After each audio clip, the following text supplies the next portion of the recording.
46 millions d'euros pour nous fliquer par intelligence artificielle. Par contre, toujours 0 € pour nos hôpitaux.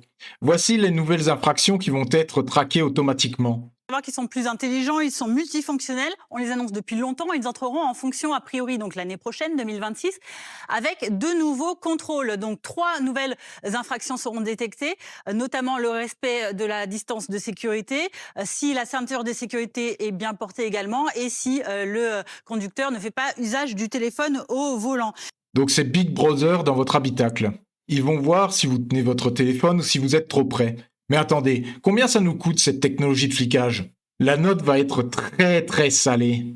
Tout ça, ce sera grâce à l'intégration de l'intelligence artificielle ou encore de caméras de meilleure qualité. Ces radars intelligents, c'est un gros investissement pour l'État, vous le voyez, plus de 46 millions d'euros, qui permettront notamment d'augmenter le nombre de radars équipés, qui passeront de 4000 à 4160, et qui permettront également d'entretenir les anciens modèles déjà existants, de réparer les modèles qui sont vandalisés, ça arrive très souvent, ou encore d'ajouter donc ces nouvelles technologies aux appareils donc qui seront intégrés. Cet arsenal, il s'ajoutera également donc radars qui existent déjà. Il y en a de nombreux types. Il y a les radars fixes qu'on connaît dans ces cabines ou sur les poteaux. Il y a les radars mobiles qui sont parfois équipés, donc embarqués dans les véhicules banalisés. Les radars autonomes, les radars à tronçon qui calculent une moyenne de vitesse sur une partie prédéterminée, ou encore des radars qui déterminent le type de véhicule, ce sont les discriminants, ou les radars double face. Il faut aussi savoir que le département de contrôle automatisé, qui est rattaché donc au ministère de l'Intérieur, réfléchit à autre chose, à réintroduire le flash lumineux. On ne parle plus de sécurité routière là, on parle de rentabilité industrielle.